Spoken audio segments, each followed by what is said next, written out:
ఓం అన్నపూర్ణయే నమః. సంవత్సరం మొత్తం మీద ఈ సీజన్లో మాత్రమే దొరికే ప్రకృతి ప్రసాదం.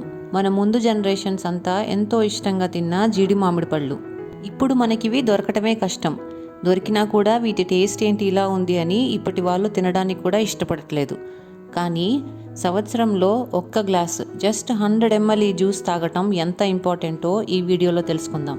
ఇవి తినటానికి కాస్త వగరుగా గొంతు పట్టేసినట్లుగా ఉంటుంది కాబట్టి పిల్లలు తినటానికి ఇష్టపడరు. కానీ వాళ్ళు ఎంతో ఇష్టంగా తినే విధంగా ఈ పళ్ళ రసంతో ఎంతో టేస్టీగా టాఫీ చాక్లెట్స్ ఎలా తయారు చేసుకోవచ్చో కూడా ఈ వీడియోలో చూద్దాం.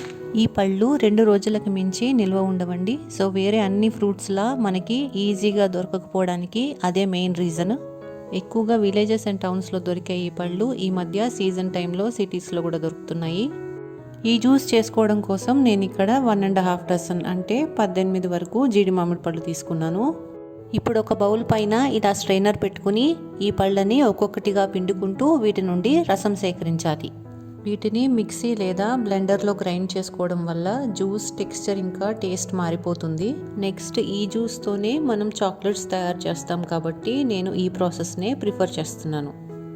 ఈ సీజన్లో ఈ ఫ్రూట్ మిస్ అవ్వకుండా తీసుకోవడం వల్ల మనకి calcium, copper, magnesium, phosphorus, sodium, iron, zinc, potassium ఇంకా ఫైబర్ పీచు పదార్థం కూడా లభిస్తుంది. వీటితో పాటు vitamin C, vitamin K, vitamin E ఇంకా vitamin B1, B2, B3, B6, B9 కూడా ఈ ఫ్రూట్ తీసుకోవడం వల్ల మనకి అందుతాయి. మెయిన్గా వీటిల్లో పవర్ఫుల్ యాంటీ ఆక్సిడెంట్, ఫైటోకెమికల్స్ ఇంకా ఫ్లెవనాయిడ్స్ ఉన్నాయి. ప్రోయాంతోసైనడిన్ అనే ఫ్లెవనాల్ ఈ ఫ్రూట్లో ఉండటం వల్ల శరీరంలో క్యాన్సర్ సెల్స్ డివైడ్ అయ్యి మల్టిప్లై అవ్వకుండా అంటే ఆ సెల్స్ లోపల పెరగకుండా ఉండడానికి ఇది సహాయపడుతుంది. సో ఇదొక anti tumour and anti cancer fruit. అంతేకాకుండా డయాబెటిక్ పేషెంట్స్, షుగర్ ఉన్నవాళ్ళు ఈ పళ్ళు తినటం వల్ల షుగర్ నియంత్రణ బాగా జరుగుతుంది. వీటిని లిమిటెడ్ క్వాంటిటీలో రెగ్యులర్గా అంటే పరిమిత పరిమాణంలో క్రమం తప్పకుండా తీసుకోవడం వల్ల వెయిట్ లాస్, బరువు తగ్గాలనుకునే వాళ్ళకి చక్కగా హెల్ప్ అవుతుంది. వీటి వల్ల ఎన్ని ప్రయోజనాలు ఉన్నాయో చెప్పాలంటే వీడియో లెంత్ ఎక్కువ అవుతుందండి. అందుకే డీటెయిల్డ్గా ఈ వీడియోలోనే టెక్స్ట్ ఇచ్చాను, తప్పకుండా చదవండి. ఇక్కడ మనం తయారు చేసిన ఈ జ్యూస్ క్వాంటిటీ పెద్దవాళ్ళకైతే 100 ml సర్వ్ చేస్తే 2 వ్యక్తులకి సరిపోతుందండి. అదే చిన్నపిల్లలకైతే 6-7 ఏళ్ల పైబడిన పిల్లలకి 50 ml ఇస్తే సరిపోతుంది. పిల్లలతో ఈ జ్యూస్ తాగించటం కాస్త కష్టమే, కానీ దీంతో ఇలా చాక్లెట్స్ తయారు చేసి ఇచ్చారంటే మాత్రం వాళ్ళే మళ్ళీ మళ్ళీ అడిగి మరీ ఇష్టంగా తింటారు. వాటి కోసం స్టవ్ మీడియం టు హై ఫ్లేమ్లో పెట్టుకుని కడాయిలో ఈ జ్యూస్ అంతా వేసుకుని బాగా మరిగించాలి. ఈ జ్యూస్ బాగా మరుగుతూ ఉండగా ఇందులో 1/2 kg వరకు బెల్లం యాడ్ చేసుకోవాలి. 18 నుండి 20 మీడియం సైజు జీడి మామిడి పళ్ళతో తయారు చేసుకున్న జ్యూస్కి ఈ మాత్రం బెల్లం పడుతుందండి. సో మీరు ఎన్ని ఫ్రూట్స్ తీసుకుంటున్నారో దాన్ని బట్టి బెల్లం క్వాంటిటీ అడ్జస్ట్ చేసుకోవాలి. 7-8 నిమిషాల పాటు ఇలా కలుపుకుంటూ మీడియం టు హై ఫ్లేమ్లో బాగా మరిగించిన తర్వాత క్వాంటిటీ సగానికి వచ్చేసింది. అలాగే టెక్స్చర్ చూడండి, కాస్త థిక్గా అనిపిస్తుంది కదా. ఇప్పుడు ఇందులో 1/2 కప్ డెసికేటెడ్ కోకోనట్ యాడ్ చేసుకోవాలి. ఇది రెడీగా అవైలబుల్గా లేకపోతే ఈ ప్లేస్లో ఎండు కొబ్బరి మెత్తగా పొడి చేసి వాడుకోవచ్చు. లేదంటే పచ్చి కొబ్బరిని సన్నగా తురిమి ఎండలో ఎండబెట్టి దూరగా వేయించి అదైనా వాడుకోవచ్చు. నెక్స్ట్ ఇందులో చిటికెడు యాలకుల పొడి వేస్తున్నాను.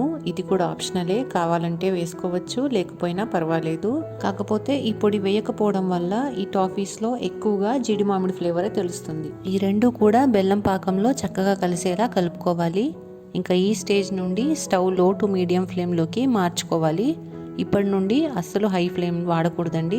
ఇలా కంటిన్యూస్గా కలుపుకుంటూ 10-15 నిమిషాలు ఉడికించుకున్న తర్వాత బాగా చిక్కబడింది. ఇలా థిక్ పేస్ట్లా అనిపించినప్పుడు స్టవ్ ఆఫ్ చేసుకోవాలి. స్టవ్ ఆఫ్ చేసుకున్న తర్వాత కూడా ఒక 1/2 నిమిషం పాటు ఇలా కలుపుకుంటూ ఉండాలి. లేదంటే ఈ వేడికే అడుగున త్వరగా కలర్ చేంజ్ అయిపోతుంది. ముందుగానే ఒక ప్లేట్కి నెయ్యి రాసి పెట్టుకుని వెంటనే దాంట్లోకి ఈ మిశ్రమాన్ని తీసుకోవాలి. జస్ట్ ఒక 2-3 నిమిషాల పాటు చల్లారేంత వరకు వదిలేసి వెంటనే కాస్త లైట్గా వేడి మీదే ఈ టాఫీ చాక్లెట్స్ చేయటం స్టార్ట్ చేయాలి. ఇది చల్లారే కొద్దీ గట్టిపడుతుంది కాబట్టి వేడిగా ఉండగానే మనకి నచ్చిన షేప్స్లో ఈ చాక్లెట్స్ని రెడీ చేసుకోవాలి. చదువుకునే పిల్లలు ప్రతి ఒక్కరూ తప్పకుండా తినాల్సిన అసలైన చాక్లెట్స్ ఇవి. ఈ సీజన్లో ఇవి ఒక్క వారం 10 రోజులు వాళ్ళు డైలీ ఒక్క చాక్లెట్ తిన్నా చాలు వాళ్ళకి కావలసిన విటమిన్స్ మినరల్స్ అందడంతో పాటు మెమరీ ఇంప్రూవ్ అవ్వడానికి అంటే జ్ఞాపక శక్తి పెరగడానికి సహాయపడుతుంది. చూడండి, ఇలా వాళ్ళకి అట్రాక్టివ్గా చాక్లెట్ షేప్లో అయినా రెడీ చేసుకోవచ్చు లేదా చాక్లెట్ మౌల్డ్స్ అన్నా యూస్ చేసుకోవచ్చు. చాక్లెట్స్ అన్నీ ఇలా షేప్ చేసుకున్న తర్వాత వెంటనే బియ్యపిండి లేదా కార్న్ఫ్లోర్తో వీటిని డస్టింగ్ చేస్తే ఇవి ఒకదానికి ఒకటి అతుక్కోకుండా ఉంటాయి. లేదా మీ దగ్గర చాక్లెట్ వ్రాపర్స్ అవైలబుల్గా ఉంటే అవి వాడి ఒక్కొక్క చాక్లెట్స్ విడివిడిగా వ్రాప్ చేసి పెట్టుకోవచ్చు. అలా వ్రాప్ చేసుకుని ఒక ఎయిర్ టైట్ కంటైనర్లో స్టోర్ చేసి పెట్టుకుంటే ఇవి 2-3 వారాల పైనే నిలువ ఉంటాయండి. లేదంటే ఒక వారం రోజుల వరకు స్టోర్ చేసుకోవచ్చు. ఈ చాక్లెట్స్ ఎంత టేస్టీగా ఉంటాయంటే పిల్లలకే కాదు పెద్దవాళ్ళకు కూడా చాలా నచ్చుతాయి. మరి అస్సలు మిస్ అవ్వకుండా ఈ హెల్దీ రెసిపీ డెఫినెట్గా ట్రై చేసి చూడండి.